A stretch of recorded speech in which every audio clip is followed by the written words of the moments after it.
একটা গ্রাম, যে গ্রামে প্রতিনিয়ত ঘটে চলেছে কিছু অলৌকিক কার্যকলাপ, যেখানে ঝড় উঠলেই নাকি অশুভ ধরা হয়। কি আছে এই গ্রামে? কি হয় যখন ঝড় ওঠে? হাই, আমি রাজ, আর আজকে আমি রিভিউ করব মীনাক্ষী সেন শর্মার খেগো, যেটা বিয়া পাবলিকেশন থেকে প্রকাশিত হয়েছে। 255 টাকায় মুদ্রিত মূল্য, তার উপর 20% ডিসকাউন্ট তোমরা পেয়ে যাবে। তো কেমন লাগলো এই বইটা? তো আগে গল্পটা ছোট করে বলে দিই। এখানে এক যে গ্রামটা আছে, ভাইতিয়ার গ্রাম, খুব অদ্ভুত একটা নাম।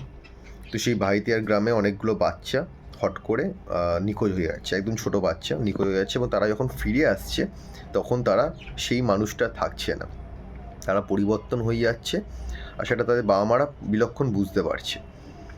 এইভাবে গল্প। আর আরেকটা আছে, সেটা হচ্ছে যে ঝড় উঠলে সেই ঝড়টা অশুভ, সেই ঝড় অনেককে গ্রাস করে নিচ্ছে।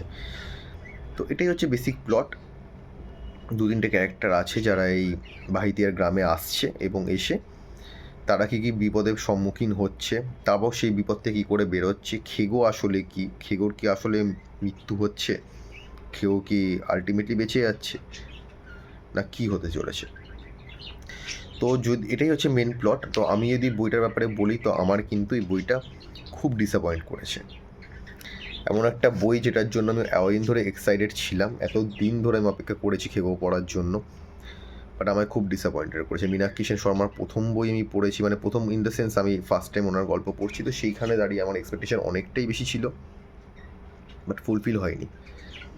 এই বইটা আরও বেটার হতে পারতো আমার মনে হয়, কিন্তু আমি সেই ভাইবস পাইনি। 1 মাস ধরে আমি বইটা পড়েছি। তো এরকম হচ্ছে কেন? কারণ কোনো ভয়ের এলিমেন্ট নেই প্রথমত। ক্যারেক্টার বিল্ড আপ করার জন্য অনেক আননেসেসারি অনেক ক্যারেক্টার রয়েছে গল্পের মধ্যে, যেগুলো একটা সময় আসছে, হারিয়ে যাচ্ছে। সেগুলো কোনো রকমভাবে ইম্প্যাক্ট ফেলতে পারছে না আমাদের, মানে পাঠকদের মনে। আমি অ্যাজ আ পাঠক এটা বলতে পারি, আমার মনে কোনো ইম্প্যাক্ট ফেলতে পারিনি।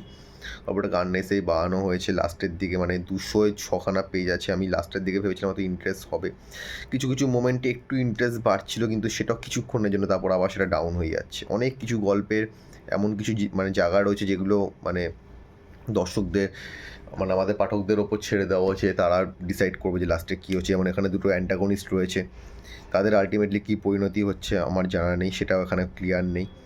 তারপর এখানে একটা ক্যারেক্টার রয়েছে, দুজন ক্যারেক্টার যারা মাঝরাতের বেলা মাছ ধরতে যাচ্ছে, এবং সেখানে গিয়ে তারা কিছু বিপদে পড়ছে, এবং সেই বিপদে পড়ার পর সেই বিপদ থেকে তারা রক্ষা কীভাবে পাচ্ছে, কে রক্ষা করছে সেটা নয় জানা যাচ্ছে, বাট কীভাবে পাচ্ছে সেগুলো ধরা নেই, জানা নেই।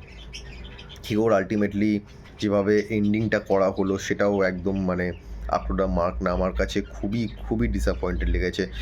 আমি এটা বলবো যে কালীগুণিন এবং চতুরঙ্গের ফাঁদ, ওটা যতটা খারাপ লেগেছিলো তার থেকেও হয়তো মানে লোয়েস্ট লেগেছে আমার, অ্যাভারেজও না এ খেগো বইটা। আমি অনেক এক্সপেকটেশন নিয়ে বইটা স্টার্ট করেছিলাম বা পড়ছিলাম, বাট প্রথম 50 পৃষ্ঠার পড়ার পরে আমার মনে হচ্ছে যে না, বইটা হয়তো সেই হোল্ড পারছে না। বাট 200 পৃষ্ঠার বই আমি কী করে 50টা পেজ পড়ে জাজ করবো? তো আমি পুরোটা পড়লাম 1 মাস ধরে। আমি যে কীভাবে পড়েছি আমিই জানি, বাট আমার সত্যি হয়তো অনেকের ভাল লাগবে, বাট আমার পার্সোনালি গল্পটা সেই লেভেলে লাগেনি। আমার মনে হচ্ছে খেগো বইটা ওভার হাইপডই ছিল একটু বেশি। বিয়া পাবলিকেশন পরপর দুটো নতুন মানে 3টে বই রিলিজ করলো এই বছর, একটা খেগো আর কালীকুনি চতুরঙ্গের ফাঁদ এবং 3 তিরিক্কে ভয়, ওটা এখনও পড়া হয়নি আমার, বাট দুটো বই আমায় খুব হতাশ করেছে। আশা করছি পরবর্তী পার্ট বা পরবর্তী বিবার যে বইগুলো আসবে সেগুলো বেটার হবে, হওয়াটা উচিত আমি মনে করি। কারণ বিয়া পাবলিকেশনের থেকে এক্সপেকটেশন অনেকটা বেশি আমার থাকে। আমি বিয়া পাবলিকেশনকে পার্সোনালি খুব পছন্দ করি। তাদের গল্পগুলো, প্রথম যে গল্পগুলো আমি পড়তাম, অনেক গল্প পড়েছি, সেগুলো খুব ইন্টারেস্টিং ছিল। তাই জন্যই হয়তো আমি নতুন বইগুলো উইদাউট এনি রিভিউ আমি নিজে কিনে নিয়েছিলাম। বাট আমার মনে হচ্ছে যে ওয়েস্টই হয়েছে আমার পয়সা। আশা করছি তোমাদের ভালো লাগবে বইটা, আর তোমরা পড়ে দেখতে পারো। কিন্তু হতাশ আমি, মানে যেমন রাইটিং আমার পছন্দ হয়নি। কালীগুণিনের ক্ষেত্রে কী হয়েছিল, এখানে শ্রমিকদের লেখা খুব ভালো ছিল, লেখা নিয়ে কোনো প্রবলেম ছিল না, বাট গল্পগুলো আপ টু দ্য মার্ক হয়নি। কিন্তু খেগোতে আমার রাইটিংও পছন্দ হয়নি। রাইটিংগুলো আমার মনে হয় কোথাও গিয়ে আরেকটু বেশি ভালো করা যেতে পারতো। সেখানে ভয়ের এলিমেন্ট আরও অনেকভাবে মানে লেখিকা নিজের লেখার মাধ্যমে তৈরি করতেই পারতেন। কিন্তু সেটা হয়নি। ভয়ের এলিমেন্ট পুরো বইটাতে আমার কোথাও লাগেনি, কোত্থাও না। এন্ডিংটাও আমার কোথাও গিয়ে মনে হয়েছে ঠিকঠাক খাপটা হয়নি। তো এই ছিল আমার রিভিউ। আমার খুব একটা তো ভালো লাগেনি। আমি আশা করছি যে তোমরা যদি বইটা পড়ো তো সেটা তোমাদের হয়তো ভালো লাগতে পারে, অনেকে সবার তো একরকম টেস্ট হয় না, তো পড়ে দেখতে পারো।